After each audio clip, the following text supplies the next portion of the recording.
தற்பொழுது உலக புகழ்பெற்ற அஷ்அரியாக்களும் மாத்துரீதியாக்களும் என்ற தலைப்பிலே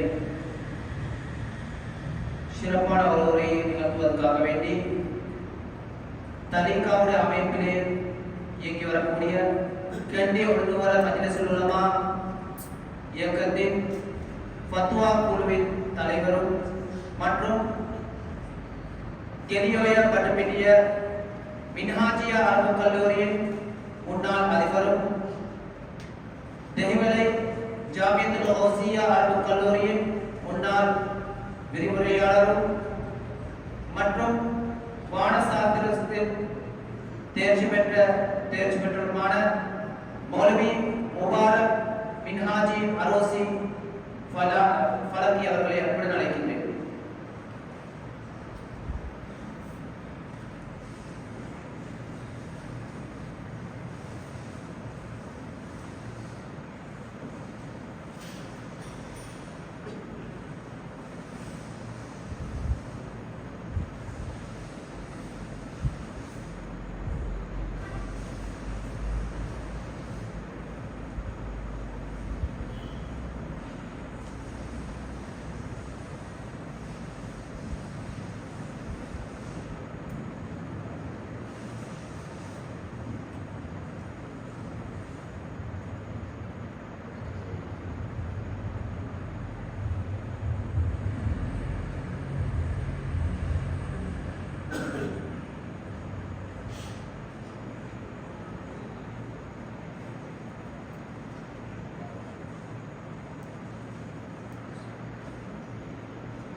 وقال نبينا صلى الله عليه وسلم إن بني إسرائيل تفرقت على 72 ملة وستفترق أمتي على 73 ملة كلهم في النار إلا ملة واحدة. قالوا ومن هي يا رسول الله؟ قال ما أنا عليه وأصحابي. صدق رسول الله صلى الله عليه وسلم. رواه الترمذي. எல்லாம் புகழும் புகழ்ச்சியும் எங்களை எல்லாம் படைத்து பரிபாலித்து ரட்சிக்கக்கூடிய சர்வஜீவ தயாபுரம் பக்தரட்சகமாகிய இல்லாத நாயன் அல்லாஹ் தஆலா அவர்களுக்கு அறிவித்தானது அல்ஹம்துலில்லாஹ். ஸலவாத்தும் ஸலாத்தும் சாந்தியும் சமாதானமும் உயிருடன் மேலான உயிருக்கு உயிரான கண்மணி நாயகம் ஸல்லல்லாஹு அலைஹி வஸல்லம் அவர்கள் மீதும் அன்னவர்கள் சொன்ன வழியை நடந்த முறையை பின்பற்றி உத்தமர்களாக உயரியவர்களாக நல்லவர்களாக வல்லவர்களாக வாழ்ந்த சஹாபாக்கள் தகரிகள் தாபியீன்கள் தபீஉத் தாபியீன்கள் கியாமத் நாள் வரை வரக்கூடிய அல்லாஹ் தஆலாவுடைய நல்லடியார்கள் அனைவரின் மீதும் குறிப்பாக இந்த மஜ்லிஸுடைய கதாநாயகர் அல் குத்துபுல் அக்பர் வல் கௌதுல் அஷ்ஹர் அபுல் ஹசன் அலி ஷாதுரி கத்தசல்லாஹு சிர்ரஹுல் லதீர் அன்னவர்கள் மீதும் அன்னவர்களுடைய அனைத்து ஹலீஃபாக்களின் மீதும் இந்த ஷாதுலியா தரீகத்தை பின்பற்றி வரக்கூடிய அனைத்து சகோதரர்கள் மீதும் இந்த விதமான மஜ்லிஸிலே ஒன்று கூடியிருக்கக்கூடிய அல்லாஹ் தஆலாவுடைய நல்லடியார்கள் அனைவரின் மீதும் அல்லாஹ் தஆலாவுடைய பேரருளும் கருணையும் ஸலவாத்தும் ஸலாமும் மதிப்புக்கு மரியாதைக்குரிய சாதாத்துமார்களே, இங்கே அமர்ந்திருக்கக்கூடிய உலமா பெருந்தகைகளே மற்றும் இங்கே சமூகத்தில் இருக்கக்கூடிய சகோதரர்களே, ஆங்காங்கே இதை செவிசாரித்துக் கொண்டிருக்கக்கூடிய சகோதர சகோதரிகளே, அனைவருக்கும் இச்சிறையனுடைய பணிவான சலாம். அஸ்ஸலாமு அலைக்கும் வரஹ்மத்துல்லாஹி தஆலா வபரகாத்துஹு. நாம் இன்று ஒரு புனிதமான மஜ்லிஸிலே இங்கே அமர்ந்திருக்கிறோம் என்பது எங்களுக்கு தெரியும். அல் குதுபுல் அக்பர் வல் கௌதுல் அஷ்ஹர் அபுல் ஹசன் அலி ஷாதுலி ரஹ்மத்துல்லாஹ் அன்னவர்களுடைய புனிதமான மனாகிப் மஜ்லிஸிலே நாங்கள் இங்கே அமர்ந்திருக்கிறோம். இந்த மஜ்லிஸை பொறுத்தவரையிலே இந்த மஜ்லிஸ் எந்த அளவுக்கு சிறப்பு மிக்கது, உயர்வு மிக்கது, மகாத்மியம் மிக்கது என்று நாங்கள் சிந்தித்து பார்க்கும் பொழுது, இந்த ஷாதுலியா தரீகத்தினுடைய இஸ்லாமகராகிய அபுல் ஹசன் அலி ஷாதுலி ரஹ்மத்துல்லாஹ் அவர்கள் எந்த அளவுக்கு அல்லாஹ் தஆலாவோடு நெருக்கத்தை பெற்றிருந்தார்கள், எந்த அளவுக்கு அல்லாஹ் தஆலாவோடு அன்பை பெற்று அல்லாஹ் தஆலாவுடைய ஒரு மாபெரும் குத்துபாக ஒரு இறைநேசராக திகழ்ந்தார்கள் என்ற வரலாறை நாங்கள் பார்க்கும் பொழுது, இந்த மஜ்லிஸ் அவர்களுடைய மஜ்லிஸ், அவர்களுடைய பெயரில் நடக்கக்கூடிய மஜ்லிஸ் என்பதனால் இந்த மஜ்லிஸுக்கு எந்த அளவுக்கு மகாத்மியமும் சிறப்பும் இருக்கிறது. இந்த மஜ்லிஸிலே கலந்து கொள்ளக்கூடிய ஒவ்வொரு சகோதரர்களுக்கும் அவருடைய அருளும் அன்பும் அவர்களின் ஆசீர்வாதமும் நிச்சயமாக கிடைக்கும் என்பதிலே எந்த சந்தேகமும் கிடையாது. ஏனென்றால் அபுல் ஹசன் அலி ஷாதுலி ரஹ்மத்துல்லாஹ் அவர்களை பொறுத்தவரையிலே எங்களுக்கு தெரியும், இமாம் ஷாதுலி ரஹ்மத்துல்லாஹ் அவர்கள் ஹிஜ்ரி 6ஆம் நூற்றாண்டிலே உலகத்திலே அவதரித்தவர்கள். அவர்கள் அவதரித்த அந்த காலத்தை பொறுத்தவரையிலே குதுபுல் அக்தாப் கௌதுல் அல் முஹியுத்தீன் அப்துல் காதிர் ஜீலானி கத்தஸல்லாஹு சிர்ரஹுல் லதீப் காதிரியா தரீகத்தினுடைய இஸ்லாமகர் அவர்கள் மறைந்து கிட்டத்தட்ட 33 வருடங்களுடைய காலப்பகுதியில் ஹுஜ்ஜத்துல் இஸ்லாம் அபூ ஹாமித் அல் கஸாலி தூசி ரஹ்மத்துல்லாஹ் அவர்கள் உலகை விட்டு மறைந்து சுமாராக 80-88 வருடங்களுக்கு பின்னால்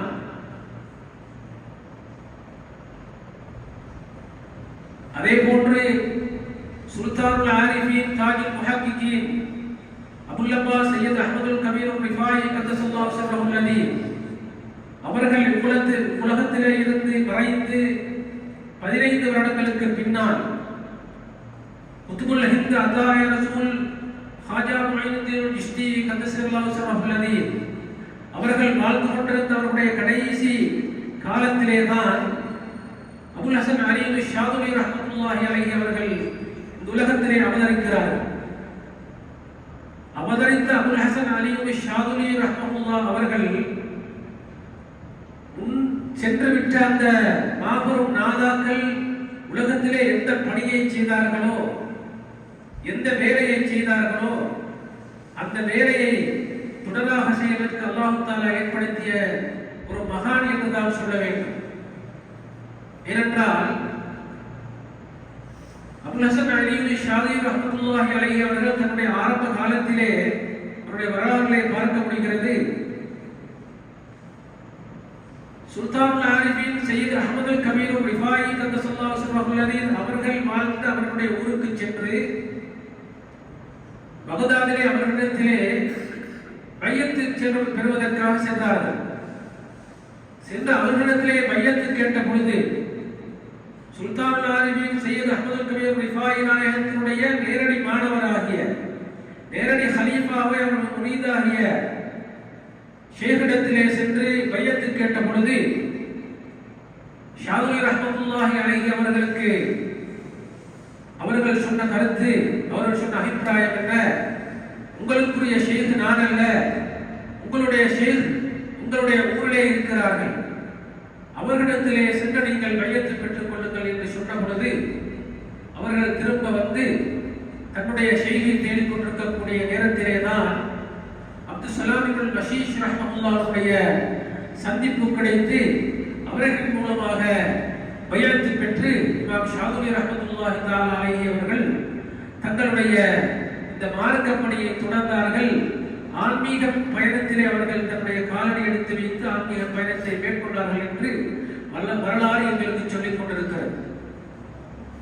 இமாம் ஷாதுலி ரஹ்மத்துல்லாஹ் அவர்கள் எந்த அளவுக்கு உயர்வு மிக்கவர்களாக தரம் மிக்கவர்களாக இருந்தார்கள் என்றால், ஷாதுலி நாயகத்தினுடைய வளமை இருந்தது.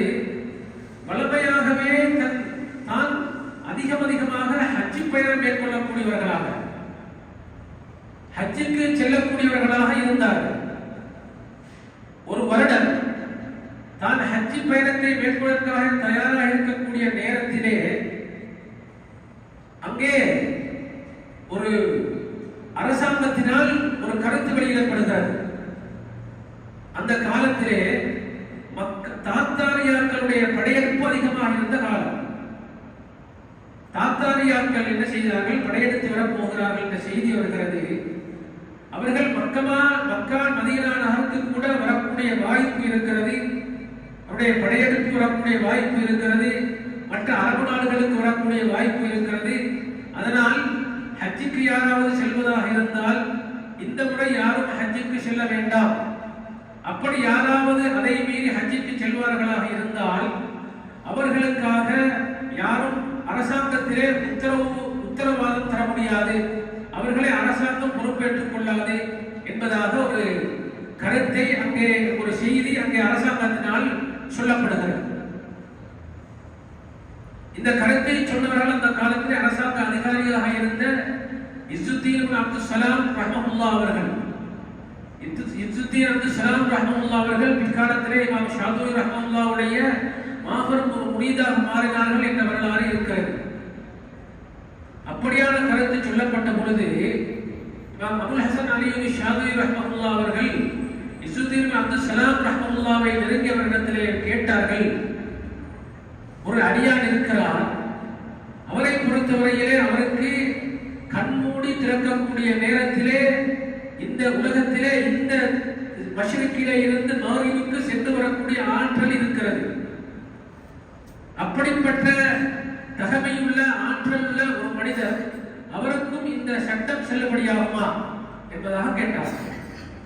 கேட்ட நேரத்திலே அவர்கள் சொன்னார்கள், அப்படிப்பட்ட ஆற்றலும் தகைமையும் உள்ள ஒருவராக இருந்தால் அவருக்கு இந்த சட்டம் அவசியம் இல்லை, அவரால் தன்னை தற்காத்துக் கொள்ள முடியும் தானே என்பதாக சொல்லிவிட்டு அவர்கள் கேட்கிறார்கள், அவர்கள் யார் என்பதாக. யார் என்று கேட்ட பொழுது சொன்னார்கள், அவர்கள் தான் இந்த சிறிய இந்த அடியன் என்பதாக அபுல் ஹசன் அலி ஷாதுலி ரஹ்மத்துல்லாஹி அலைஹி அவர்கள் இஸ்ஸுத்தீன் அப்துல் சலாம் ரஹ்மத்துல்லாஹ்விடத்திலே பதில் சொன்ன பொழுது அவர்கள் அனுமதி கொடுத்து அவர்கள் மதீனாவுக்கு ஹஜ்ஜுக்கு சென்று சிறப்பான முறையிலே திரும்பி வந்தார்கள் என்ற வரலாறை நாம் படிக்க முடிகிறது. அப்போ இமாம் ஷாதுலி ரஹ்மத்துல்லாஹ் அவர்கள் எந்த அளவுக்கு ஆற்றல் மிக்கவர்களாக, எந்த அளவுக்கு மகாத்மியம் மிக்கவர்களாக இருந்தார்கள் என்பதை இந்த வரலாறின் மூலமாக நாம் விளங்கிக் கொள்ளலாம். அவருடைய மஜ்லிஸிலே இருக்கக்கூடிய நாம் இந்த இன்றைய தலைப்பை பொறுத்தவரையிலே உலக புகழ்பெற்ற அஷரியாக்களும் மாத்துருதியாக்களும் என்ற தலைப்பிலே நான் முறையாக படிக்கப்பட்டிருக்கிறேன். பேரன்புக்குரிய இஸ்லாமிய சகோதரர்களே, அல்லாஹ்வுடைய நல்லடியார்களே, இந்த தலைப்பை பொறுத்தவரையிலே இது சிறிய ஒரு குறுகிய நேரத்திலே ஒரு குறுகிய பயானின் மூலமாக உங்களுக்கு விளங்கப்படுத்தக்கூடிய சொல்லப்படக்கூடிய ஒரு தலைப்பு அல்ல என்பதை நாம் ஆரம்பத்திலே விளங்கிக் கொள்வதோடு இதிலே முக்கியமாக குறிப்பாக ஒரு சில விடயங்களை மாத்திரம் இந்த மஜ்லிஸின் மூலமாக உங்களுக்கு சொல்லிக் கொள்ளலாம், சுற்றி காட்டலாம் என்று நான் நினைக்கிறேன். அதாவது அல்லாஹ் தஆலா தன்னுடைய அருள்மறையாம் திருக்குர்ஆனிலே சொல்லி காட்டுகிறான், ஒரு மனிதன் இந்த துனியாவிலே படைக்கப்பட்ட நோக்கம், துனியாவிலே படைக்கப்பட்ட மனிதன் அவன் துனியாவிலே வெற்றியாளனாக அல்லாஹ்வை சென்றடைய வேண்டும் என்றார் அவன் எந்தெந்த விடயங்களை தன்னுடைய வாழ்க்கையிலே மேற்கொள்ள வேண்டும், எப்படி வாழ்ந்தால் அவன் ஒரு வெற்றியாளனாக ஒரு முஃப்லிஹாக அல்லாஹ்விடத்திலே போய் சேர முடியும் என்று அல்லாஹ் தஆலா தன்னுடைய அருள்மறையான திருக்குர்ஆனிலே சொல்லும் பொழுது எப்படி அல்லாஹ் தஆலா சொல்கிறான் என்றால், யா அய்யுஹல்லதீன ஆமனு, ஈமான் கொண்ட இறை விசுவாசிகளே, இத்தகுல்லாஹ், அல்லாஹ் தஆலாவை நீங்கள் தக்வா செய்து கொள்ளுங்கள். வப்தகு இலைஹில் வஸீலா, அல்லாஹ் தஆலாவிடத்தில் நீங்கள் வஸீலா தேடிக் கொள்ளுங்கள். வஜாஹிது ஃபீ சபீலிஹி, அல்லாஹ்வுடைய பாதையிலே நீங்கள் ஜிஹாத் செய்யுங்கள். லஅல்லகும் துஃப்லிஹூன், நீங்கள் வெற்றியாளர்களாக ஆகுவதற்கு என்று அல்லாஹ் சொல்கிறார். இந்த இடத்துல பாருங்க, இந்த ஆயத்தில் அல்லாஹ் தஆலா நீங்கள் வெற்றியாளர்களாக ஆக வேண்டும் என்றால் என்னென்ன விடயங்களை உலகத்திலே நீங்கள் மேற்கொள்ள வேண்டும் என்று அல்லாஹ் சுருக்கமாக எங்களுக்கு சொல்கிறார். ஒவ்வொரு மனிதனையும் அல்லாஹ் தஆலா படைத்திருக்கக்கூடிய நோக்கம் நாம் வெற்றியாளர்களாக நாம் அல்லாஹ்வை அடைய வேண்டும்.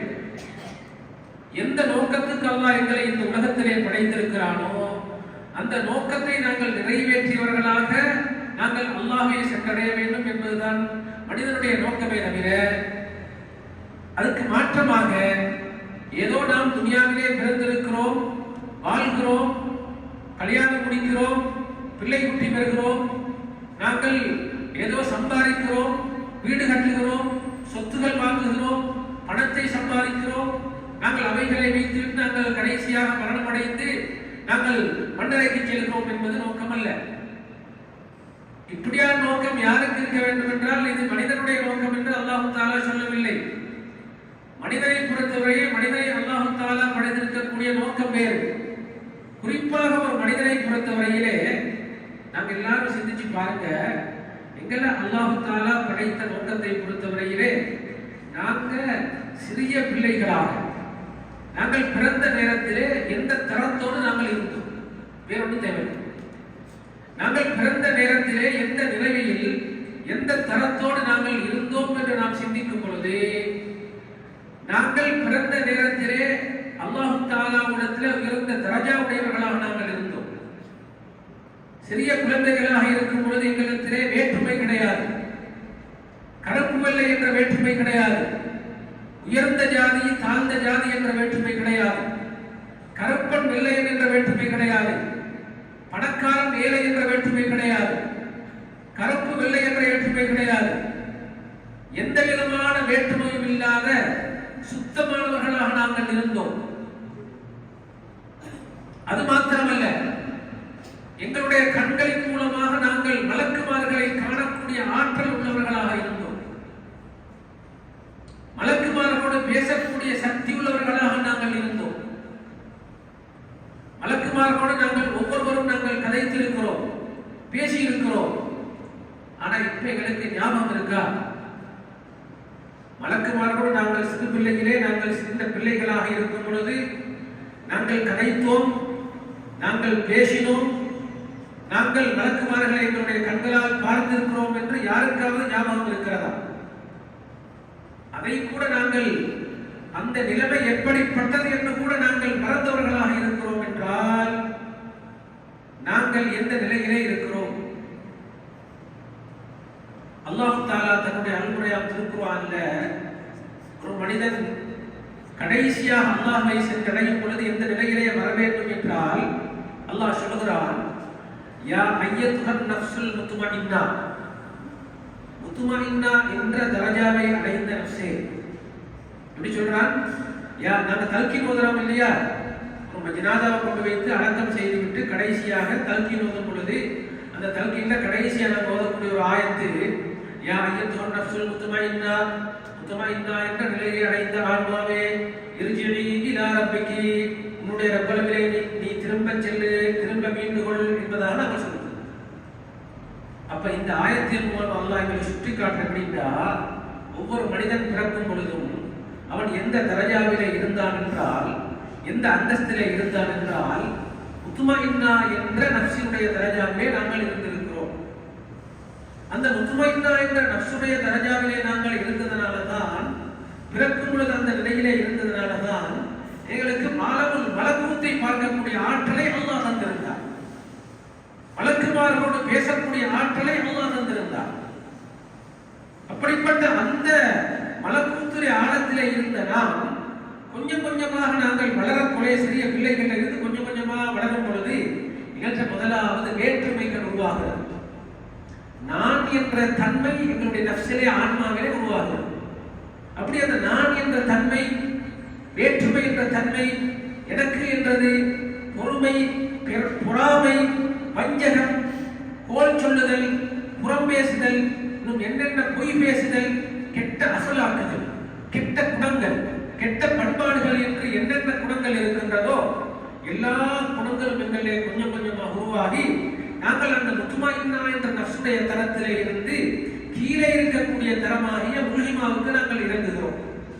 இறங்கி அதிலிருந்து நாங்கள் கீழே இறங்கி இரண்டாவது லவ்வாமா என்ற தரத்துக்கு நாங்கள் இறங்குகிறோம். அந்த லவ்வாமா என்ற தரத்திலே இருந்து கீழே இறங்கி அம்மாரா என்று சொல்றோமா இல்லையா, நஃப்ஸே அம்மாரா என்று அந்த அம்மாரா என்ற தரத்துக்கு நாங்கள் இறங்கி அந்த நிலைதான் அந்த அம்மாரா என்ற நிலையில இருந்து நாங்கள் இறங்கி என்ன செய்கிறோம், ஹயவான் என்ற நிலை இருக்கிறதா இல்லையா, ஹயவானியத்துடைய நிலைக்கு நாங்கள் தள்ளப்படுகிறோம். அப்ப துனியாவில் அதிகமாக வாழக்கூடிய மனிதர்கள் எந்த நிலையிலே இருப்பார்கள் என்றால் ஹயவானியத்துடைய நிலையே தான் வாழ்ந்து கொண்டிருக்கிறார். அல்லாஹ் தஆலா இதை பற்றி சொல்லும் பொழுது அல்லாஹ் எப்படி சொல்கிறார், லஹும் குலூபுன் லா யஃப்கஹூன பிஹா, அவர்களுக்கு உள்ளங்கள் இருக்கின்றன, அந்த உள்ளத்தின் மூலமாக நல்லதை உணர மாட்டார்கள். வலஹும் அய்யுனுன், அவர்களுக்கு கண் இருக்கிறது, லா யுப்சிரூன பிஹா, அந்த கண்ணின் மூலமாக நல்லதை பார்க்க மாட்டார்கள். வலஹும் ஆதான், காது இருக்கின்றன, லா யஸ்மஊன பிஹா, அந்த காதின் மூலமாக நல்ல விடயங்களை கேட்க மாட்டார்கள் என்று அல்லாஹ் தஆலா என்ன செய்கிறார், எந்த நிலையை பற்றி உலாயிக கல் அன்ஆம், அவர்கள் எப்படிப்பட்டவர்கள் என்று சொன்னால் அல் கல் அன்ஆம், கால்நடைகளை போன்றவர்கள் என்று அல்லாஹ் சொல்லிவிட்டு அடுத்து அல்லாஹ் சொல்கிறான், இல்ல அவன் கால்நடைகள் போன்ற அல்ல, இந்த கால்நடைகள் கூட தன்னுடைய எஜமானுக்கு கட்டுப்பட்டிருக்கின்றன. வல்ஹும் அதல்லு, அதை விட மோசமானவர்கள், அதை விட கெடுதியானவர்கள் என்று அல்லாஹ் தஆலா தன்னுடைய குர்ஆன்ல சொல்றான். அப்ப அப்படிப்பட்ட ஒரு நிலைதான் இன்று மனிதன் வாழ்ந்து கொண்டிருக்கக்கூடிய நிலை என்பதை நாம் பார்க்க வேண்டும். நாம் ஹயவானியத் என்கிற நிலையிலே இருந்து அதை விட கீழான ஒரு நிலையிலே நாம் இருந்து கொண்டிருக்கிறோம். ஆனா அல்லாஹ் தஆலா படைச்ச நோக்கம் என்ன, அப்படி அல்ல. குறைஞ்சது ஒரு மனிதன் தான் மரணிக்கும் பொழுது அவர் என்ன செஞ்சிக்கணும், இந்த ஹயவானியத்துங்கிறதல்ல, அம்மாராவல்ல, லவ்வாமாவல்ல, முல்ஹிமாவல்ல, முத்துமாயின்னாவுக்கு வைத்திருக்கணும். முத்துமாயின்னாங்கிற நான்காவது நஃப்ஸ் இருக்கே, நாங்க பிறக்கும் போது எந்த நிலையில இருந்தோமோ அந்த நிலையில நாங்க பிறக்கும் போது எங்களோட காது சுத்தமான காதாக இருந்தது, எந்த விதமான கலங்கமும் மற்ற அல்லாஹ் தஆலா இந்த செவிப்புலனை எங்களுக்கு தரும் பொழுது தூய்மையானதாக இருந்தது, பார்வையை தரும் பொழுது தூய்மையாக இருந்தது. அப்படி எங்களுடைய ஒவ்வொரு உறுப்புகளும் சுத்தமாக தூய்மையானதாக மாசற்றதாக இருந்ததா இல்லையா, அதே மாதிரி எங்களை நாங்கள் தயார்படுத்திக் கொள்வோம். அப்படி அந்த தயார்படுத்திக் கொண்டு எங்களை நாங்கள் போக வேண்டும் என்றால் நாங்கள் வெற்றியாளர்களாக ஆக வேண்டும். அப்படி ஒரு மனிதன் வெற்றியாளனாக ஆக வேண்டும் என்றால் அதற்கு அல்லாஹ் தஆலா சொல்லக்கூடிய வழிமுறை என்ன, முதலாவது அல்லாஹ் சொல்லக்கூடிய ஷரத்து என்ன, யா அய்யுஹல்லதீன ஆமனு, ஈமான் கொண்ட இறை விசுவாசிகள். முதலாவது இதற்கு ஷரத்து ஈமான். அப்போ ஒரு மனிதன் வெற்றியாளனாக ஆகணுமாய் இருந்தால் முதலாவது அவனுக்கு ஷரத்து என்ன, அவன் ஒரு முஃமினாக ஈமான்தாரியாக இருக்க வேண்டும். இது முதலாவது ஷரத்து. இரண்டாவது இத்தகுல்லாஹ், அவர் தக்வாதாரியாக இருக்க வேண்டும், இரண்டாவது ஷரத்து. அப்ப ஈமான்தாரியாக இருக்க வேண்டும் என்பது ஒன்று, அது போதுமா வெற்றியாளராக ஆகுவதற்கு? போதாது. தக்வாதாரியாக இருக்க வேண்டும், இரண்டாவது. தக்வாதாரியாக இருந்தால் மட்டும் போதுமா? போதாது. வபுதகு இலைஹில் வசீலா, அல்லாஹ் தஆலாவிடத்திலே நீங்கள் செல்லக்கூடிய, அல்லாஹ்விடத்திலே உங்களை கொண்டு சேர்க்கக்கூடிய ஒரு வசீலாவை நீங்கள் உண்டாக்கிக் கொள்ளுங்கள் என்று அல்லாஹ் சொல்றான். வசீலாண்டா என்ன? தஃப்சீருடைய உலமாக்கள் இந்த இடத்திலே விளக்கம் சொல்லும் பொழுது சில தஃப்சீருடைய உலமாக்கள் சொல்லி காட்டுவார்கள், வபுதகு இலைஹில் வசீலா என்றால் ஒரு காமிலான ஷேகை நாங்கள் பின்பற்ற வேண்டும், ஒரு சரியான தரீக்கத்தை நாங்கள் பின்பற்ற வேண்டும் என்று அல்லாஹ் சொல்லி காட்டுகிறார். அப்ப வபுதகு இலைஹில் வசீலா, அப்ப எங்கள்கிட்ட ஈமான் இருக்கணும், தக்வா இருக்கணும், ஒரு காமிலான ஷேகை நாங்கள் பின்பற்றக்கூடிய வழிகாட்டலை நாங்கள் நடக்க வேண்டும். வஜாஹிது ஃபீ சபீலிஹி, இது மூணும் இருந்தாலும் போதாது. அல்லாஹ்வுடைய பாதையை நீங்கள் ஜிஹாது செய்யுங்கள். உங்களுடைய ஆன்மாவோடு நீங்கள் போராடுங்கள், உங்களுடைய நஃப்ஸோடு போராடுங்கள், ஷைத்தானோடு போராடி உங்களை நீங்கள் வென்று அல்லாஹ்வின் ஒரு நேசனாக, அல்லாஹ்வின் நல்லடியானாக நீங்கள் மாறிக்கொண்டால் தான் நீங்கள் வெற்றியாளர்கள் என்று அல்லாஹ் தஆலா இந்த ஆயத்தில் சொல்லி காட்டுகிறார்.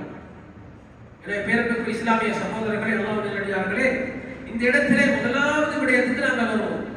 யா அய்யுஹல்லதீன ஆமனூ என்று அல்லாஹ் சொல்கிறான் அல்லவா? இந்த ஈமான் என்ற பகுதியை பொறுத்தவரையிலே இன்றைய தலைப்புக்கு தேவையான விடயம் இந்த ஈமான் என்பதுதான்.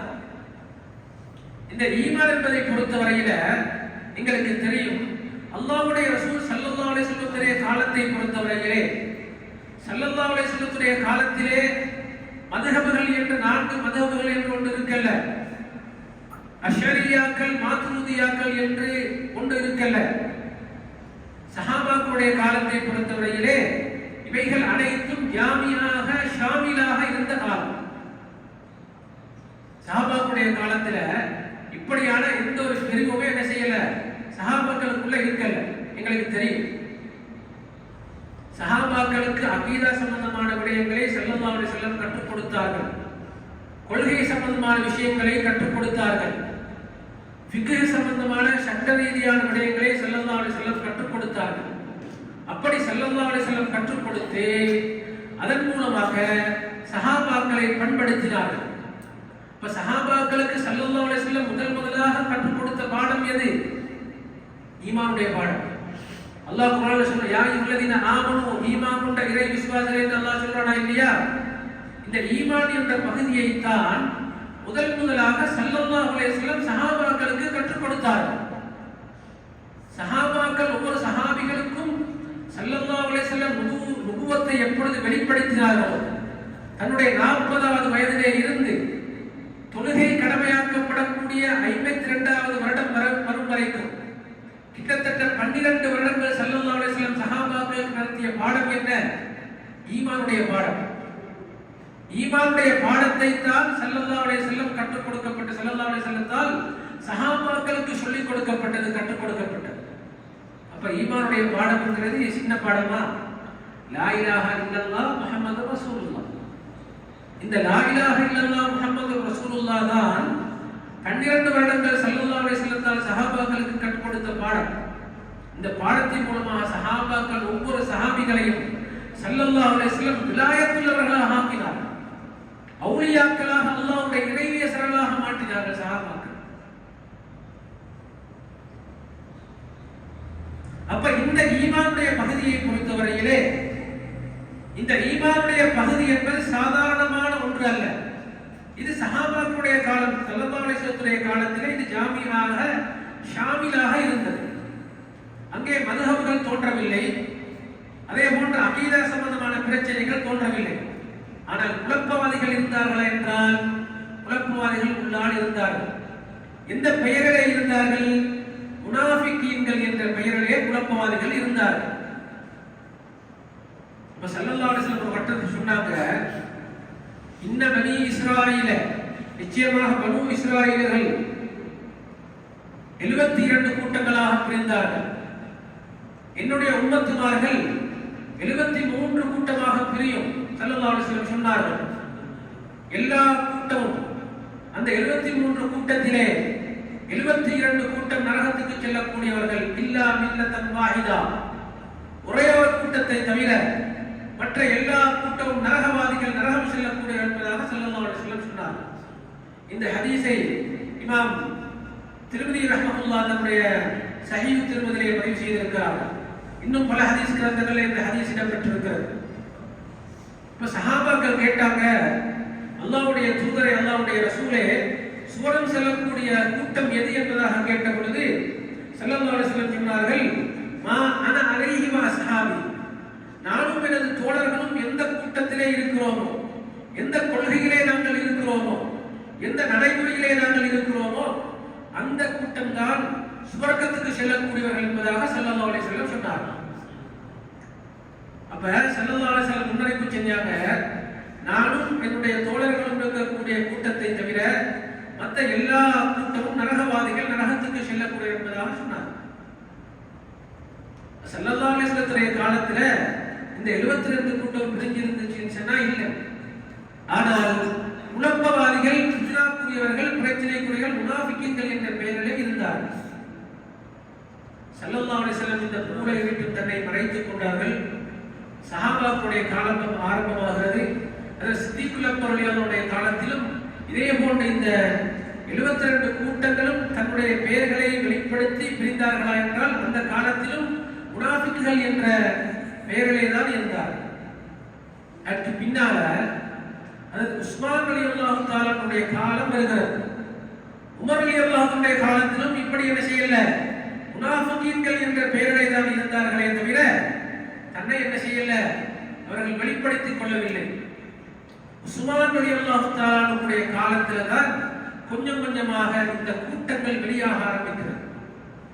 அப்படி வெளியாக ஆரம்பித்தது கடைசியாக என்ன செய்கிறது, உஸ்மான் ரலியல்லாஹு தஆலா அவர்கள் கொலை செய்யப்படுறாங்களா இல்லையா, அப்படி கொலை செய்யப்பட்ட நேரத்தில் அந்த உஸ்மான் ரலியல்லாஹு தஆலாவுடைய கொலை செய்யப்பட்டு உஸ்மான் ரலியல்லாஹு தஆலாவுடைய கொலை யார் செய்தார்கள் என்பதை தேட வேண்டும். அடுத்தது ஹலீஃபாவாக 2 பேரை நியமிக்க வேண்டும் என்ற ஒரு பெரும் பிரச்சனை ஏற்பட்ட பொழுது அந்த நேரத்தில் அலி ரலியல்லாஹு தஆலா அவர்கள் ஹலீஃபாவாக நியமிக்கப்பட்டார். இது பெரிய வரலாறு. அவங்களை சுருக்கமாக இந்த குறுகிய நேரத்திலே விடயத்துக்கு வர வேண்டும் என்பதாக இதை சொல்லிக் கொள்வார்.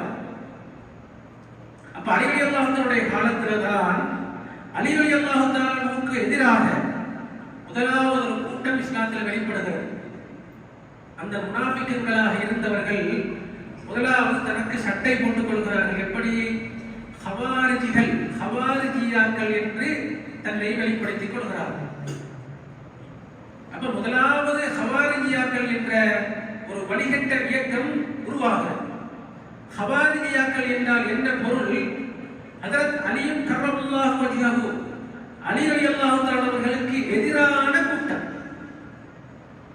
அல் ஹாரிஜு அன் அலி ரலியல்லாஹு தஆலா, அலி ரலியல்லாஹு அவர்களுக்கு எதிராக தன்னை வெளிப்படுத்திக் கொண்டவர் என்ற பெயரிலே வெளியான ஒரு கூட்டம் தான் ஹவாரிஜியாக்கள்.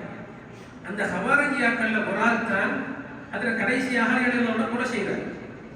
தெரிந்த வரலாறுகளுக்கு தெரியும். அப்படி ஹவாரிஜியாக்கள் என்ற ஒரு கூட்டம் உருவாகிறது. அந்த ஹவாரிஜியாக்களுடைய கூட்டத்துக்கு பின்னால்தான் இரண்டாவது கூட்டமாக ஷியாக்கள் என்ற ஒரு கூட்டம் உருவாகும். ஷியாக்கள் ஒரு கூட்டம் இருக்கா இல்லையா, இந்த ஷியாக்கள். அப்ப அந்த ஷியாக்கள்ங்கிற கூட்டம் யார் என்றால் ஸல்லல்லாஹு அலைஹி வஸல்லத்துக்கு பின்னால கிலாபத்துக்கு தகுதியானவர்கள் ஹஜ்ரத் அலியும் கர்ரமல்லாஹு வஜ்ஹஹு தவிர மற்ற 3 சஹாபாக்களும் அல்ல என்று 3 சஹாபாக்களையும் புறக்கணித்து, மற்ற சஹாபாக்களை புறக்கணித்து அலி ரலியல்லாஹு தஆலா அவர்கள் மீது கொண்ட கடும் பாசத்தின் மூலமாக ஷியாக்கள் என்ற ஒரு கூட்டம் அலி ரலியல்லாஹு அன்ஹுவுக்கு ஆதரவாக வெளிப்பட்டார்கள். ஆனால் அலி ரலியல்லாஹு அன்ஹுவுக்கு ஆதரவாக வெளிப்பட்டார்கள் என்றால் சரியான கொள்கையில் வெளிப்பட்டவர்கள் அல்ல. அகீதாவிலே முரண்பட்டு ஸல்லல்லாஹு அலைஹி வஸல்லத்துக்கு அலி ரலியல்லாஹு அன்ஹுவுக்கு ஆதரவளிக்க வெளிப்பட்ட ஒரு கூட்டம், தன்னை கண்மூடித்தனமாக அப்படி வெளிப்பட்ட ஒரு கூட்டத்துக்கு பேர் தான் ஷியாக்கள். அப்ப 2 கூட்டங்கள் உருவாகும். ஒன்று ஹவாரிஜியாக்கள், ஸல்லல்லாஹு அலைஹி வஸல்லம் சொன்ன முன்னறிவிப்பு செய்த 72 கூட்டத்தில் முதலாவது ஹவாரிஜியாக்கள் என்ற ஒரு கூட்டம் வெளியாகிச்சு அலி ரலியல்லாஹு அன்ஹுடைய காலத்தில். அதே போன்று அலி ரலியல்லாஹு அன்ஹு கொலை செய்யப்பட்ட காலம் இருக்கா இல்லையா, அந்த காலத்தில் ஷியாக்கள் என்ற ஒரு கூட்டம் உருவாகிச்சு. அப்ப இரண்டாவது கூட்டம் உருவாகியது. அதற்கு பின்னால் அடுத்ததாக உருவாக்கப்பட்ட கூட்டம் தான் முஅ்தஸிலாக்கள் என்ற கூட்டம். அப்ப சஹாபாக்களுடைய காலம் அப்படி கொஞ்சம் கொஞ்சமாக முடிவடைந்து தாபீன்களுடைய காலம் ஆரம்பமாகிறது. தாபீன்களுடைய காலம் ஆரம்பமான நேரத்திலே முஅ்தஸிலாக்கள் தலைவிரித்து ஆட ஆரம்பிக்கிறார்கள்.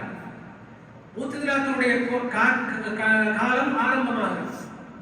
இந்த முஅ்தஸிலாக்கள் எப்படி உருவானார்கள் என்றால் அவருடைய வரலாறை பொறுத்தவரையிலே முஅ்தஸிலாக்கள் தாபீன்களே ரயீசு தாபீன் என்ற பெயர் பெற்ற இமாம் ஹஸன் பஸ்ரி ரஹ்மத்துல்லாஹ் ஒரு பெரிய மாமேதையாக பெரிய ஒரு உஸ்தாதாக இருந்தவர். ஹசன் பஸ்ரி ரஹ்மத்துல்லாஹ்விடத்திலே பலாயிரக்கணக்கான மாணவர்கள் அந்த காலத்திலே வந்து கல்வி பயிலக்கூடிய வளமை இருந்தது. ஹசன் பஸ்ரி ரஹ்மத்துல்லாஹ்வுடைய அந்த சபையிலே கல்வி கற்ற ஒருவர் தான் வாசில் இப்னு அதா என்று சொல்லக்கூடிய ஒரு ஆள். இது நான் சொல்லக்கூடியது அகீதா சம்பந்தமான விஷயங்கிறதுனால சில நேரம் உங்களுக்கு ஞாபகங்கள் இருக்குமோ விளக்குமோ தெரியாது. அந்த தலைப்பை பொறுத்தவரையில் அந்த தலைப்பு உங்களுக்கு சுருக்கமாக அந்த தலைப்புக்கு வரவணும் சுற்றி காட்டணுங்கிறதுனால விஷயத்தை சொல்றேன். அப்ப வாசில் அதா என்று சொல்லி ஹசன் பஸ்ரி ரஹ்மத்துல்லாஹ்வுடைய மாணவர்கள் ஒரு ஆள் இருந்தார். இப்ப ஹசன் பஸ்ரி ரஹ்மத்துல்லாஹ் அவர்கள் என்ன செஞ்சாங்கன்னா, ஒரு முறை பாவம் பெரும்பாவம் செய்தவர்களுடைய ஹுக்ம் என்ன என்பதை பற்றி சொல்கிறார். அப்படி சொல்லும் பொழுது அந்த சபையிலே இருந்த வாசில் இப்னு அதா என்ற ஆள் என்ன செய்கிறாருன்னா, ஹசன் பஸ்ரி ரஹ்மத்துல்லாஹ் பார்த்து கேட்கிறாரு,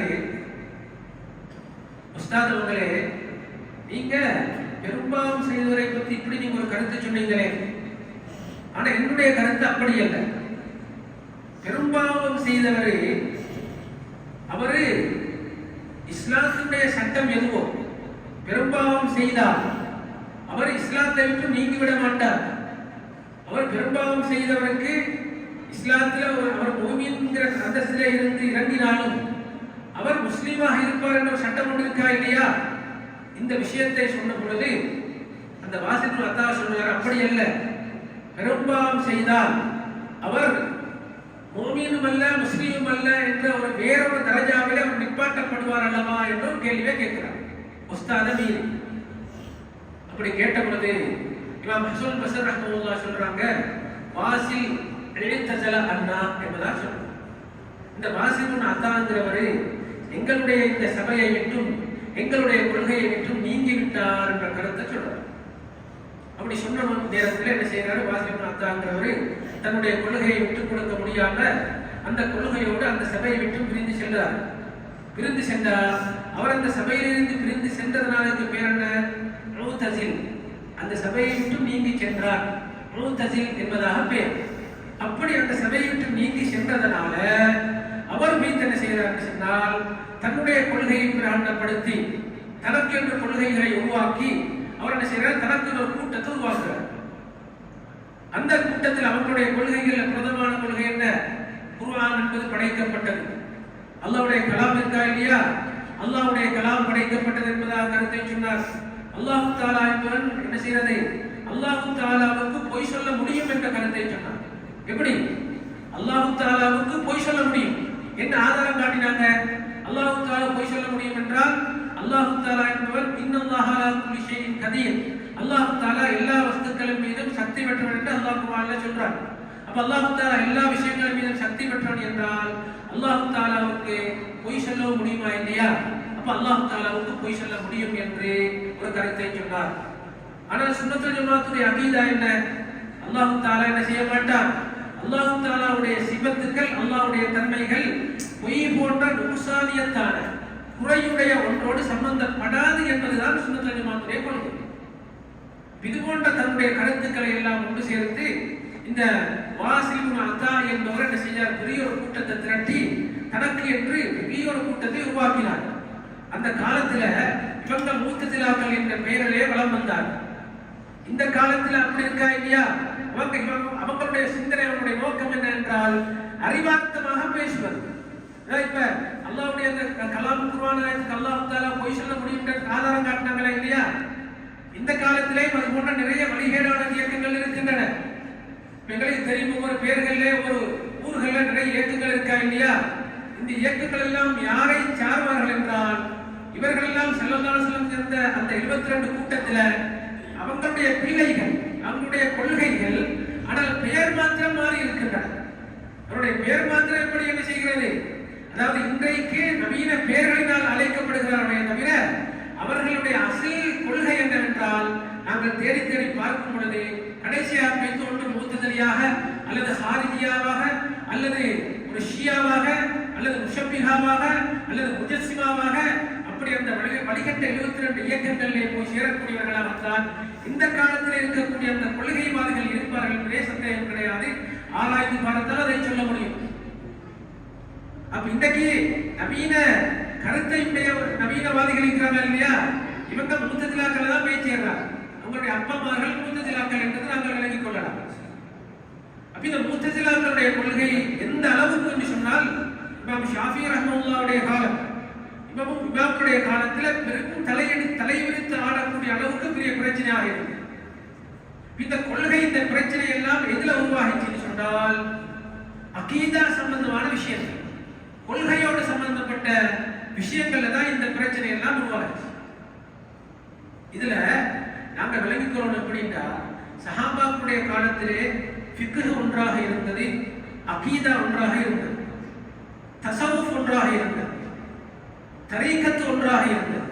எல்லாம் ஒன்றாக இருந்த ஒரு காலம் தான் சஹாபாக்களுடைய காலம்.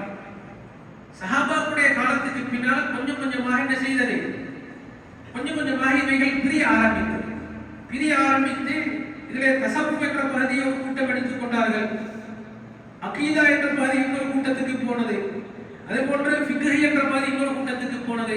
அப்படி ஒவ்வொரு கொஞ்சம் கொஞ்சமாக பிரிய ஆரம்பித்தது. அப்படி பிரிய ஆரம்பித்ததுனால என்ன செய்தது, தாபீன்களுடைய காலத்தை பொறுத்தவரையிலே தாபீன்களுடைய காலத்துல பெரும் பிரச்சனையாக இருந்த ஒன்றுதான் அகீதா சம்பந்தமான பிரச்சனை, கொள்கை சம்பந்தமான பிரச்சனை. ஃபிக்ஹோடு சம்பந்தப்பட்ட பிரச்சனைகள் அல்ல, மற்ற விடயங்கள் அல்ல, அது பெரும் பிரச்சனையாக தோன்றியது.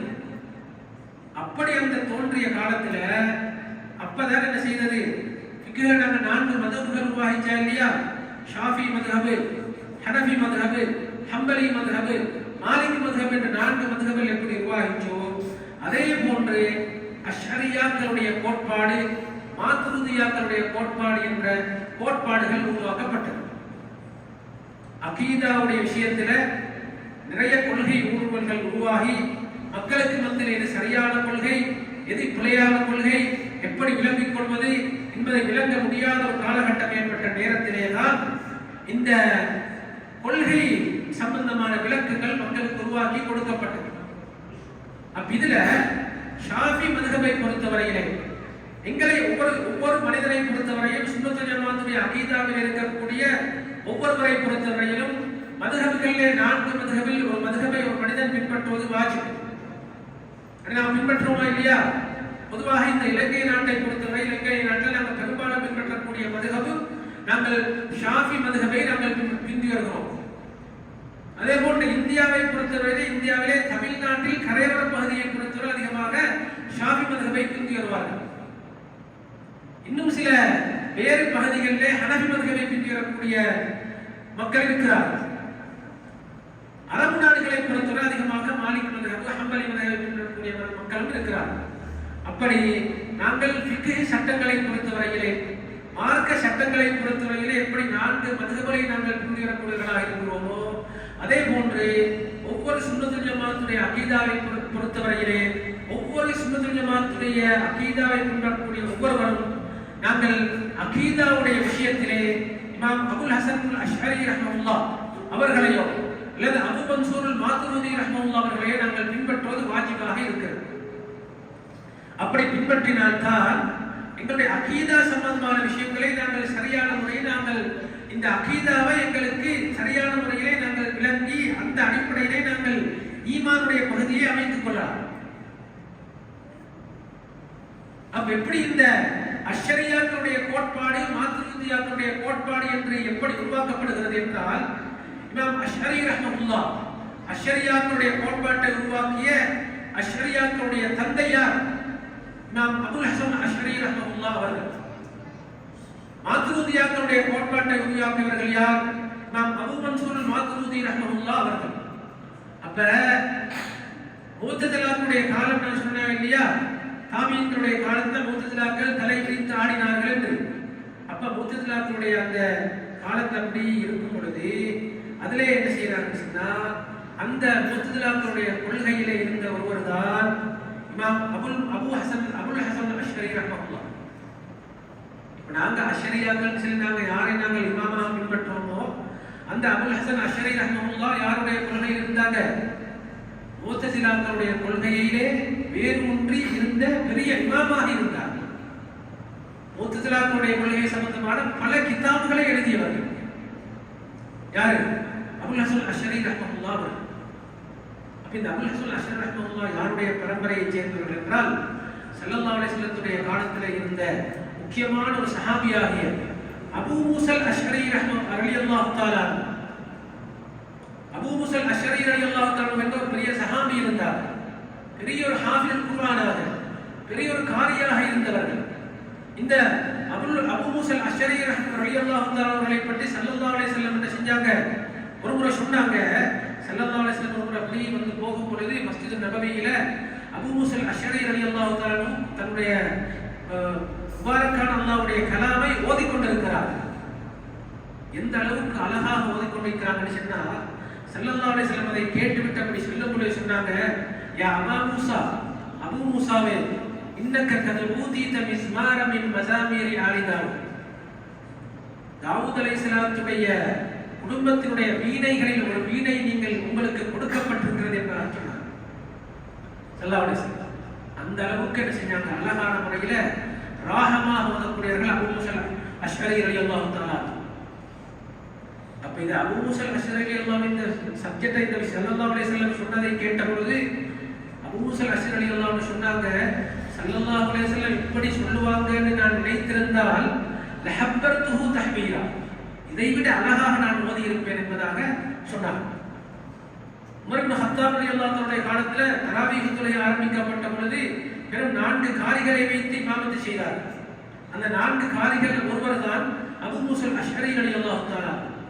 அந்த அபூ மூஸல் அஷ்அரி ரலியல்லாஹுடைய பரம்பரையிலே தான் ஸல்லல்லாஹு அலைஹி வஸல்லத்துடைய இந்த இமாம் அபுல் ஹசன் அஷ்அரி ரஹ்மத்துல்லாஹி அவர்கள் உருவானார். அப்படியான அந்த பரம்பரையிலே வந்தவர்களாக இருந்தாலும் அவர்கள் என்ன செய்தார்கள், அவருடைய நிர்பந்தவர்கள் வாழ்ந்த சூழல், வளர்ந்த சூழல், படித்த சூழல், எப்படி அவர்கள் மார்க்க கல்வியை யாரிடத்திலே படித்தாங்கன்னு சொன்னா, அவருடைய சொந்த தாய் மாமனாகிய அபூ அலி ஜுப்பாரி என்ற மூத்ததிலாவிடத்திலே தான் படித்தார். அபூ அலி ஜுப்பாரி என்று சொல்லி தாபீனுடைய காலத்துல ஒரு ஆள் என்ன செய்யறாரு இருக்கிறார். அவர் எப்படி அந்த அபூ அலி ஜுப்பாரி என்பது தாபீன்களுடைய பெரிய ஒரு தலைவராக அந்த காலத்தில் இருந்தார். அவங்க யாரு, அபுல் ஹசன் அஷ்அரி ரஹ்மத்துல்லாஹுடைய தாய் மாமா. அப்ப தாய் மாமா என்றும் ஒரு கருத்து சொல்லப்படுகிறது. இன்னும் சில இமாம்கள் சொல்றாங்க, அபூ மூஸல் அஷ்அரி அபுல் ஹசன் அஷ்அரி ரஹ்மத்துல்லாஹ் யாருன்னு சொன்னா, அதான் அபூ அலி ஜுப்பாரிங்கிறவரு அபூ ஹசன் அஷ்அரி ரஹ்மத்துல்லாஹுடைய தாய் தன்னுடைய தந்தை மரணத்தின் பின்னால் 2வது முறையாக தன்னுடைய தாயை மணந்த தன்னுடைய சாச்சா என்பதாகவும் சொல்லப்படுகிறது. ஒன்று சாச்சா என்று சொல்லப்படுகிறது, ஒன்று தாய் மாமா என்று சொல்லப்படுகிறது. அப்ப இந்த அபூ ஹசன் அஷ்அரி ரஹ்மத்துல்லாஹ் அவர்கள் அவங்ககிட்ட கல்வி படிச்சார். கல்வி படிச்ச 1 வருஷம் 2 வருஷம் அல்ல, கிட்டத்தட்ட 30 ஆண்டுகளாக அந்த கொள்கையை படித்து அந்த கொள்கையை பற்றி விளங்கி அந்த கொள்கையிலே தன்னை பிரகடனப்படுத்தி பல புத்தகங்கள் பல கிதாபுகளை வெளியிட்டுக் கொண்டிருந்தார்கள். அப்படி இருக்கும் பொழுது ஒரு நாள் என்ன செய்கிறாரு, அபூ அலி ஜுப்பாரி ஒரு கருத்தை வெளியிடுகிறார். தன்னுடைய சபையில ஒரு கருத்தை சொல்கிறார். எப்படி அகீதாவுக்கு ஒரு நாள் ஒரு கருத்தை சொல்றார். எப்படிப்பட்ட கருத்து, ஒரு மனிதன் எதை விரும்புகிறான், ஒரு மனிதனுக்கு எது சரியானதோ எது நலமான ஒன்றோ அதை அல்லாஹ் தஆலா நிறைவேற்றி கொடுப்பது அல்லாஹ்வுக்கு வாஜிபு என்ற ஒரு கருத்தை சொல்றார். எங்களுடைய அகீதா அப்படி அல்ல. அல்லாஹ் தஆலாவுடைய நாட்டம் எதுவோ, நாங்க கலாக்கதர் ஈமானுடைய கடமைகள் 6ல நாங்க கடைசியா என்ன செஞ்சிருக்கிறோம், நாங்க ஈமான் கொண்டிருக்கிறோம். எப்படி அபில் கத்ரி ஹைரிஹி வ ஷர்ரிஹி மினல்லாஹி தஆலா, நல்லதாக இருந்தாலும் கெட்டதாக இருந்தாலும் அது அல்லாஹ்வுடைய கையிலே இருக்கிறது, அல்லாஹ்வுடைய புறத்திலே இருக்கிறது என்று நாங்கள் ஈமான் கொண்டிருக்கிறோமா இல்லையா? அது எங்களுடைய அக்கீதா. ஆனா அவர் என்ன செய்கிறார் என்றால், அபூ அலி ஜுப்பாரி தன்னுடைய கருத்தை சொல்கிறார், அடியார்களுக்கு எது சாதகமானதோ அதை அல்லாஹ் நிறைவேற்றி கொடுப்பது அல்லாஹ்வுக்கு வாஜிபு என்ற கருத்தை சொல்கிறார். அப்படி சொன்ன பொழுது உடனே அந்த சபையிலே இருந்த அபுல் ஹசன் அஷ்அரி ரஹ்மத்துல்லாஹ் ஒரு கேள்வியை கேட்கிறார். உஸ்தாத் அவர்களே, நீங்கள் அப்படி சொல்வதாக இருந்தால் நான் ஒரு சிறிய கேள்வி கேட்கிறேன், இதற்கு என்ன விளக்கம் என்று நீங்கள் சொல்ல வேண்டும். என்னப்பா சொல்லுங்க, என்ன கேள்வி? இப்ப சொன்னாங்க, 3 சகோதரர்கள் இருக்கிறார்கள். 3 சகோதரர்கள் இருந்து அதிலே ஒரு சகோதரர் பெரிய ஆளாகி நல்லமல்கள் செய்து நல்ல மனிதராக இருந்து மரணித்து போகிறார். இரண்டாவது சகோதரர் பெரியவராக வளர்ந்து கடும் பாவங்கள் செய்து அல்லாஹ்வுக்கு மாற்றம் செய்து மரணித்து போகிறார். மூன்றாவது அந்த சின்ன பிள்ளை சிறிய பிள்ளைகளே மரணித்து போகிறார். 3 பேருக்கும் அல்லாஹ் தஆலா எப்படி தீர்ப்பு செய்வான் என்று கேட்கிறார். 3 பேருக்கு எப்படி அல்லாஹ் தஆலா தீர்ப்பு செய்வார் என்று கேட்ட பொழுது அபூ அலில் ஜுபாயி சொல்றாரு, பெரிய மனிதராக ஆகி அவரு நல்ல மனிதராக ஆனாரா இல்லையா, நல்ல மனிதராக மௌத்தா போட்டாரா இல்லையா, அவருக்கு அல்லாஹ் தஆலா சுவர்க்கத்தை கொடுப்பார். சரி, அவருக்கு அல்லாஹ் தஆலா நலவு செஞ்சார். அல்லாஹ் அவருடைய விஷயத்துல சாதாரணமான முடிவை கொடுத்தார். சரி, பெரிய மனிதராக ஆகாம சின்ன பிள்ளைகளே மௌத்தா போயிட்டாரே, அவருக்கு அல்லாஹ் தஆலா என்ன செய்வார்? இல்ல, அவருக்கு அல்லாஹ் தஆலா என்ன செய்வார்னு சொன்னா அவரை சுவர்க்கத்துக்கு அனுப்ப மாட்டார், நரகத்துக்கு அனுப்ப மாட்டார், நடுவுல வைப்பார். அப்படியா? சரி, அப்படி நடுவுல வைக்கிறதா இருந்தா சரி, ஓகே, அவருக்கு நலவு அல்லாஹ் செஞ்சிரன்னு வைப்போமே. பெரிய மனிதராக பாவம் செஞ்சு மௌத்தா போயிட்டாரு. அப்படியே பெரிய மனிதராக பாவம் செஞ்சு மௌத்தா போன ஆள் என்ன செய்யறாரு? அவருக்கு அல்லாஹ் என்ன தீர்ப்பு கொடுப்பார்? இல்ல, அவர் அல்லாஹ் நரகத்தை போடுவார். சரி, அப்படி நரகத்தை போட்டு அவர் அல்லாஹ்ட்ட கேட்பாரு, யா அல்லாஹ், நீ எனக்கு நலவு செய்யல, நீ எனக்கு சாதாரண முடிவு தரல, உன்னுடைய தீர்ப்பில் எனக்கு நலவு கிடைக்கலன்னு சொல்லி அவர் கேட்டா அல்லாஹ் தஆலா அதுக்கு என்ன பதில் சொல்வான் என்று கேட்ட பொழுது ஃபஸகத்தல் ஜுபாயி, ஜுபாயிக்கு அதுக்கு பதில் சொல்ல முடியாமல் மௌனமா ஆயிட்டார். அப்படி மௌனமா ஆன பொழுது உடனே அந்த கொள்கை பிழை என்பதை விளங்கிய அபுல் ஹசன் அஷ்அரி ரஹ்மத்துல்லாஹ் அந்த சபையை விட்டு பிரிந்து சென்றார். அப்படி பிரிந்து சென்ற அந்த காலகட்டத்தில் அபுல் ஹசன் அஷ்அரி ரஹ்மத்துல்லாஹ் அவர்களுக்கு இன்னொரு நிகழ்வு நடக்கிறது. என்ன நிகழ்வு? ரமதானுடைய காலத்தில் ஸல்லல்லாஹு அலைஹி வஸல்லம் அவருடைய கனவிலே வரார்கள். முந்திய 10 ரமலானுடைய முந்திய 10 பகுதியில் என்ன செய்யறாங்க? ஸல்லல்லாஹு அலைஹி வஸல்லம் கனவுல வந்து அபுல் ஹசன் அஷ்அரி ரஹ்மத்துல்லாஹ் அவர்கள் சொல்றாங்க, ஸல்லல்லாஹு அலைஹி வஸல்லம், நீங்கள் எங்களுடைய தீனுக்கு அபுல் ஹசனே நீங்கள் உதவி செய்ய வேண்டும், எங்களுடைய மذஹபுக்கு நீங்கள் உதவி செய்ய வேண்டும் என்பதாக சொல்றாங்க. சொல்லிவிட்டு மறைகிறார். இரண்டாவது 10லையும் அதே போன்று ஸல்லல்லாஹு அலைஹி வஸல்லம் தோன்றி ஸல்லல்லாஹு அலைஹி வஸல்லம் அபுல் ஹசன் அஷ்அரி ரஹ்மத்துல்லாஹ் வந்து கேட்கிறாங்க, நான் உங்களிடத்திலே உங்களுக்கு ஒரு கட்டளை இட்டேன், உங்களுக்கு ஒரு கருத்தை நான் சொன்னேன், அதை நீங்கள் செய்தீர்களா என்று கேட்ட பொழுது அபுல் ஹசன் அஷ்அரி ரஹ்மத்துல்லாஹ் அவர்கள் அதுக்கு ஒன்றும் பதில் சொல்லல. ஸல்லல்லாஹு அலைஹி வஸல்லம் கனவிலே இருந்து மறைகிறார்கள். ஆனால் எழுப்பினத்துக்கு பிறகு என்ன செய்து ஸல்லல்லாஹு அலைஹி வஸல்லம் தோன்றி இப்படி ஒரு கருத்தை சொன்னாங்க, இப்படி எங்களுடைய மذஹபுக்கு நீங்கள் உதவி செய்யுங்கள், நீங்கள் ஹக்கான பாதையை வளர்ப்பதற்கு நீங்கள் உதவுங்கள் என்பதாக சொல்கிறார்களே, ஹக்கான பாதை எது என்பது என்ன என்பதாக அவர்களுக்கு கலக்கமாக இருக்கு. அப்படி இருந்து கடைசி 10லே ஸல்லல்லாஹு அலைஹி வஸல்லம் என்ன செய்றாங்க? 27வது இரவிலேயும் அவர்களுடைய கனவிலே தோன்றுகிறார்கள். அது எப்படி எந்த நிலையிலே தோன்றாங்கன்னு சொன்னா அபுல் ஹசன் அஷ்அரி ரஹ்மத்துல்லாஹ் அவர்கள் 27வது இரவு தூங்க மாட்டாங்க. அப்படி தூங்காத வளமையுள்ளதாக இருக்கக்கூடிய நேரத்தில் அவர்களுக்கு என்ன செய்து அந்த 27வது இரவு ஒரு சிறு தூக்கம் ஏற்பட்டு அந்த சிறு தூக்கத்தில் அப்படி சிறு தூக்கத்தை தூங்கிக் கொண்டிருக்கக்கூடிய நேரத்திலே கனவிலே ஸல்லல்லாஹு அலைஹி வஸல்லம் என்ன செய்றாங்க? தோற்றமளித்து அபுல் ஹசன் அஷ்அரி ரஹ்மத்துல்லாஹ் அவர்கள் கேட்கிறாங்க, நான் உங்களுக்கு இப்ப 2 முறை சொல்லிவிட்டேனே, அதை நீங்கள் செய்தீர்களா அப்படின்னு சொன்ன பொழுது அபுல் ஹசன் அஷ்அரி ரஹ்மத்துல்லாஹ் சொல்றாங்க, அல்லாஹ்வுடைய தூதரே, அல்லாஹ்வுடைய ரசூலே, நான் அந்த இல்முல் கலாமை விட்டு நான் போய் ஓரமாகி விட்டேன் என்பதாக சொல்றாங்க. அவர் ஸல்லல்லாஹு அலைஹி வஸல்லம் இல்முல் கலாமை விட்டு ஓரமாகுதல்ல, இல்முல் கலாம்னா என்ன? முஅ்தஸிலாவுடைய கொள்கையை விட்டு நான் ஓரமாகி விட்டேன் என்று சொன்னாங்க.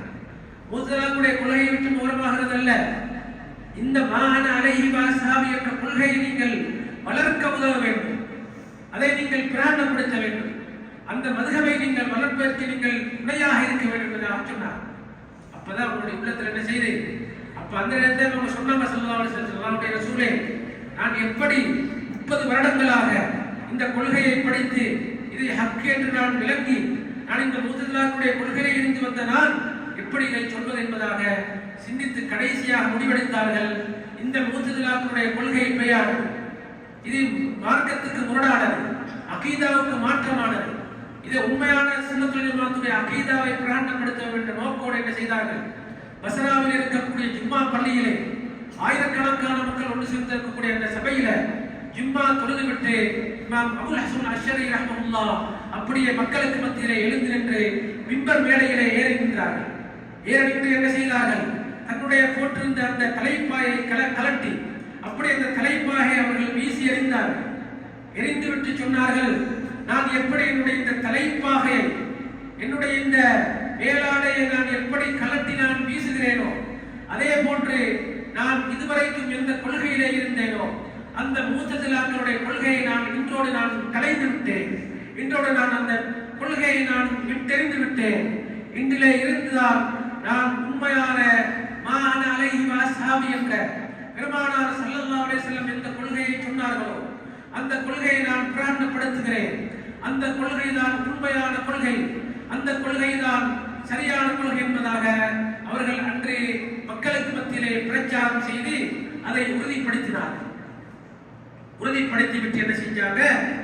முஅ்தஸிலாக்களுடைய கொள்கைக்கு எதிராக, அந்த காலத்தில் இந்த வழிகேடுகளுக்கு எதிராக ஸல்லல்லாஹு அலைஹி வஸல்லம் சொன்னார்களே சஹாபாக்களிடத்திலே, உண்மையான சொர்க்கம் செல்லக்கூடிய கூட்டம் எதுவென்றால் மா அன அலைஹி வ அஸ்ஹாபி, நானும் எனது தோழர்களும் எந்த கூட்டத்திலே இருக்கிறோமோ அந்த கூட்டம் தான் உண்மையான கூட்டம் என்று சொன்னார்களா அல்லவா? அப்ப அந்த கூட்டத்துக்கு தான் பேர் வச்சாங்க மா அன அலைஹி வ அஸ்ஹாபி என்றால் அஹ்லுஸ் சுன்னா வல் ஜமாஅ என்பதாக பேர் வச்சாங்க. அப்ப நாங்க இருக்கக்கூடிய இந்த கொள்கைக்கு இன்னைக்கு நாங்க என்ன பேர் சொல்றோம்? அஹ்லுஸ் சுன்னா வல் ஜமாஅ என்று நாங்கள் பேர் சொல்றோமா இல்லையா? இந்த அஹ்லுஸ் சுன்னா வல் ஜமாஅ என்ற பேர் எப்பொழுது உருவாக்கப்பட்டது? இமாம் அபுல் ஹசன் அஷ்அரி ரஹ்மத்துல்லாஹ் அன்று பஸ்ராவிலே மஸ்ஜிதிலே பள்ளிவாசலிலே ஏறி நின்று தன்னுடைய கொள்கை, அவர்கள் முஅ்தஸிலாக்களுடைய கொள்கையை பொய் என்று அவர்கள் உறுதிப்படுத்தி அந்த கொள்கையை விட்டு அவர்கள் நான் மாறிவிட்டேன் என்று பிரகடனப்படுத்திவிட்டு மக்களுக்கு மத்தியிலே மா அன அலைஹி வ அஸ்ஹாபி என்று நானும் என்னுடைய தோழர்களும் இந்த கொள்கையிலே இருக்கிறோம் என்று ஸல்லல்லாஹு அலைஹி வஸல்லம் சொன்னார்களே, அந்த கொள்கைக்கு பேர் தான் அஹ்லுஸ் சுன்னா வல் ஜமாஅ என்பதாக அங்கே பிரகடனப்படுத்தினார். அப்ப மா அன அலைஹி ஸல்லல்லாஹு அலைஹி வஸல்லம் சொன்னாங்களா இல்லையா? மா அன அலைஹி, நான் எந்த கொள்கையிலே இருக்கிறேனோ என்றால் அதுக்கு அஹ்லுஸ் சுன்னா என்று பேர். வல் ஜமாஅ என்று ஸல்லல்லாஹு அலைஹி வஸல்லம் சொன்னாங்களே சஹாபாக்களே, மா அன அலைஹி வ அஸ்ஹாபி, என்னுடைய தோழர்கள் என்று சொன்னார்களா இல்லையா? அதுதான் வல் ஜமாஅ. அஹ்லுஸ் சுன்னா என்றால் ஸல்லல்லாஹு அலைஹி வஸல்லம் எந்த கொள்கையை பிரகடனப்படுத்தினார் அந்த கொள்கை, வ அஸ்ஹாபி என்பதற்கு பேர் தான் வல் ஜமாஅ என்பதாக பொருள். அப்ப அன்றைக்கு தான் என்ன செஞ்சாங்க? அஹ்லுஸ் சுன்னா வல் ஜமாஅ என்ற அந்த கொள்கையை பிரகடனப்படுத்தி அந்த கொள்கை கோட்பாடுகள் என்ன என்பதை மக்களுக்கு மத்தியிலே சொன்னாங்க.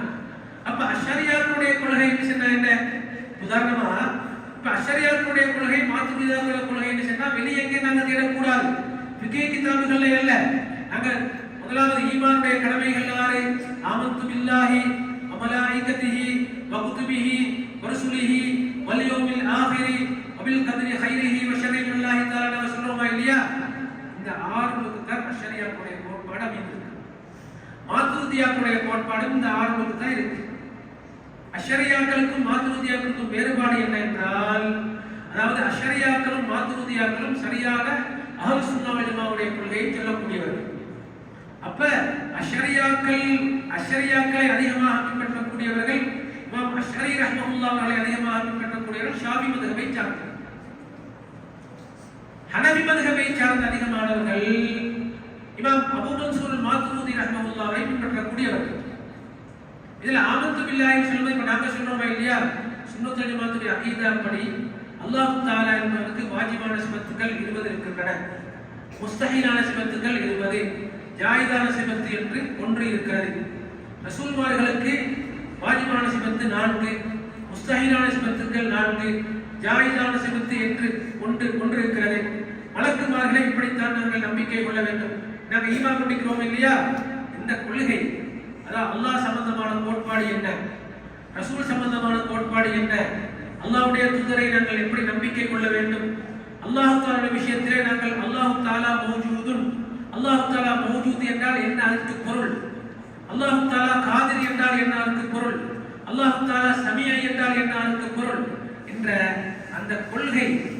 அப்ப முஅ்தஸிலாக்களுடைய கொள்கைக்கு மாற்றமாக, கதரியாக்களுடைய கொள்கைக்கு மாற்றமாக, முஜஸ்ஸிமாக்களுடைய கொள்கைக்கு மாற்றமாக, ஷியாக்களுடைய கொள்கைக்கு மாற்றமாக, அந்த வழிகட்ட 72 கூட்டங்களுடைய கொள்கைக்கு மாற்றமாக அஷ்அரியாக்களுடைய கோட்பாட்டை இமாம் அபுல் ஹசன் அஷ்அரி ரஹ்மத்துல்லாஹ் வகுத்து வைத்திருக்கிறார்.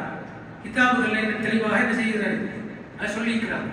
அந்த கோட்பாட்டை நாங்கள் என்ன செய்கிறோம், அஷ்அரியாக்களுடைய கோட்பாடு, மாத்துரிதியாக்களுடைய கோட்பாடு நாங்கள் சொல்றோம்.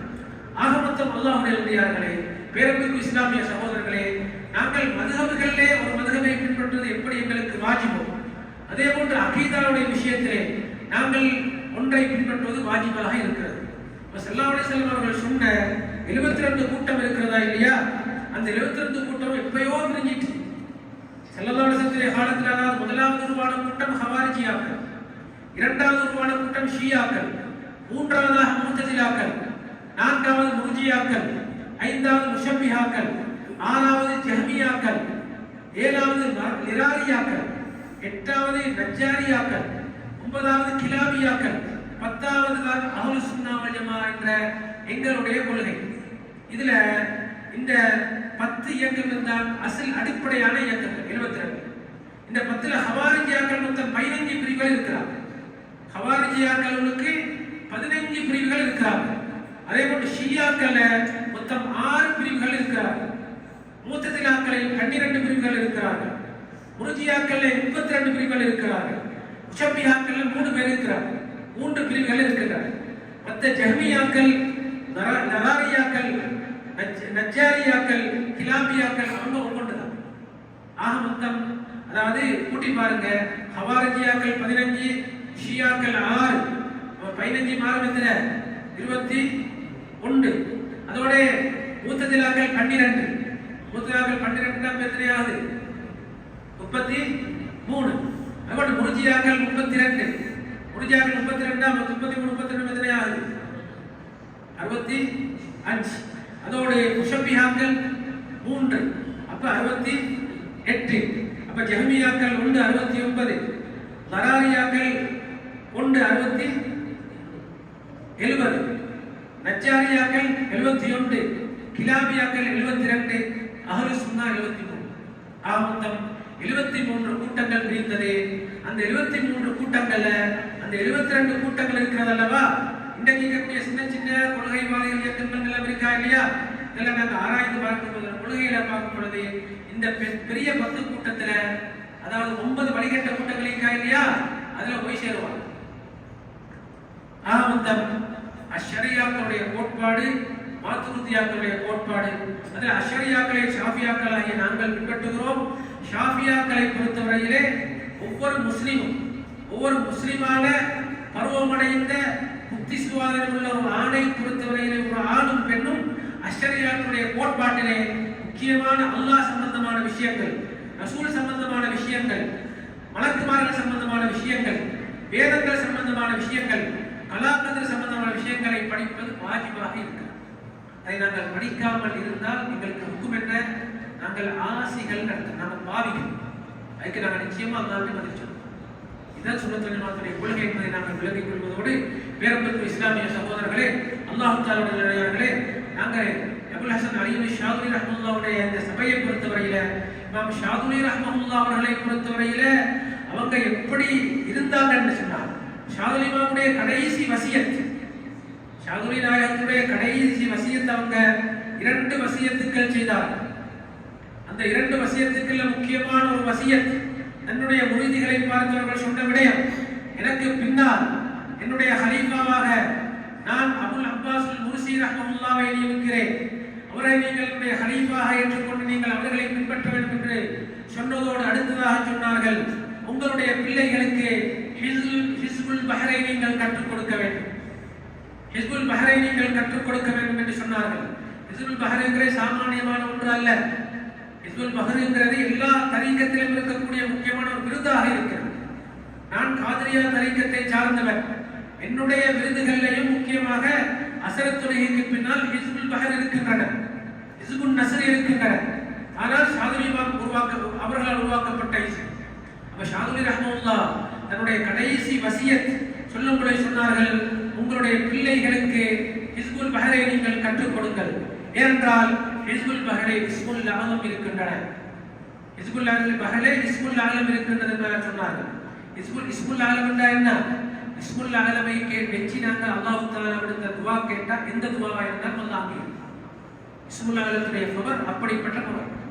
அப்ப ஷாதுலி ரஹ்மத்துல்லாஹ் சொன்னார்கள், அல்லாஹ் தஆலா ஹிஸ்புல் பஹரிலே இஸ்முல் ஆலத்தை வைத்திருக்கிறார். ஆகவே பிள்ளைகளுக்கு இஸ்முல் ஆலத்தை கற்றுக் கொடுங்கள் என்று சொன்னார்கள். எனவே அந்த ஷாதுலி நாயகத்துடைய மஜ்லிஸிலே நாங்கள் எடுத்துச் செல்ல வேண்டிய முக்கியமான விடயம், நாங்கள் படித்த இந்த தெரிந்த விடயங்களை நாங்கள் மனதிலே நிறுத்திக் கொள்வதோடு இன்ஷா அல்லாஹ் கட்டாயமாக கண்டிப்பாக ஹிஸ்புல் பஹரை நாங்கள் ஒவ்வொருவரும் மரணம் செய்து நாங்கள் கண்டிப்பாக ஒவ்வொரு நாளும் ஒரு நாளைக்கு ஒரு முறையாவது ஹிஸ்புல் பஹரை ஓதக்கூடிய வலிமையை நாங்கள் கொண்டு வர வேண்டும் என்பதை என்னுடைய ஒரு பணிவான வேண்டுகோளாக சொல்லி இந்த பயானை முடிக்கிறேன்.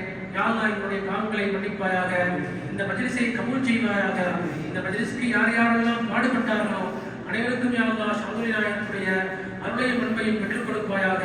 என்னுடைய மஜ்லிஸை கபூல் செய்து கொள்வாயாக, துஆக்களை கபூல் செய்வாயாக. யா அல்லாஹ் எங்களை எந்த நோக்கத்துக்காக படைத்தாயோ அந்த நோக்கத்தை அடையும் பாக்கியத்தை இந்த மஜ்லிஸின் பரக்கத்தினால் அபுல் ஹசன் அலி ஷாதுலி நாயகத்துடைய பரக்கத்தினால் எங்களுக்கு நசீபாக்கி தருவாயாக. ஆமீன். வ ஆஹிரு தஅவானா அல்ஹம்துலில்லாஹி ரப்பில் ஆலமீன். அஸ்ஸலாமு அலைக்கும் வ ரஹ்மத்துல்லாஹி தஆலா வ பரகாத்துஹு.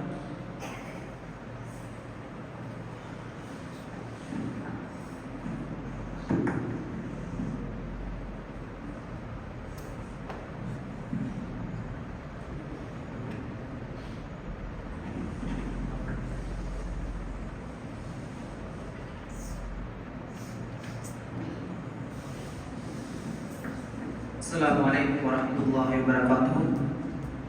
எங்களுடைய அழைப்பை ஏற்று இந்த இடத்துக்கு வந்து சையதுனா அபுல் ஹசன் அலி ஷாதுலி ரலியல்லாஹு தஆலா அவர்களை பற்றிய சிறந்த விளக்கத்தையும் உலக புகழ்பெற்ற உண்மையான அஷ்அரியா மாதுரிதியா கொள்கையை பற்றி தெளிவான சிறப்பான ஒரு தெளிவை தந்த தரீகாவுடைய அமைப்பிலே இடம்பெற்று வரக்கூடிய கண்டி உடுநூர மஜ்லிஸுல் உலமாவின் ஃபத்வா குழுவின் தலைவரும் மற்றும் கெரியோயா பட்டுப்பிட்டிய மின்ஹாஜத்துல் அரபியா மദ്രസാவின் முன்னாள் அதிபரும் தெஹிவேலியில் இலங்கி வரும் ஜாமியத்துல் ஓசியா அரபு கல்லூரியின் முன்னாள் விரிவுரையாளரும் வானசாஸ்திரத்தில் தேர்ச்சி பெற்ற உலமாவுமான அல் உஸ்தாத் மௌலவி முஹம்மத் முபாரக் அரூசி மின்ஹாஜி ஃபலகி அவர்களுக்கு நிர்வாகம் மற்றும் ஊர் மக்கள் சார்பாக நன்றிகளை தெரிவித்துக் கொள்கின்றேன். ஜஸாக்குமுல்லாஹ் கைரல் ஜஸா வல்ஹம்துலில்லாஹி ரப்பில் ஆலமீன்.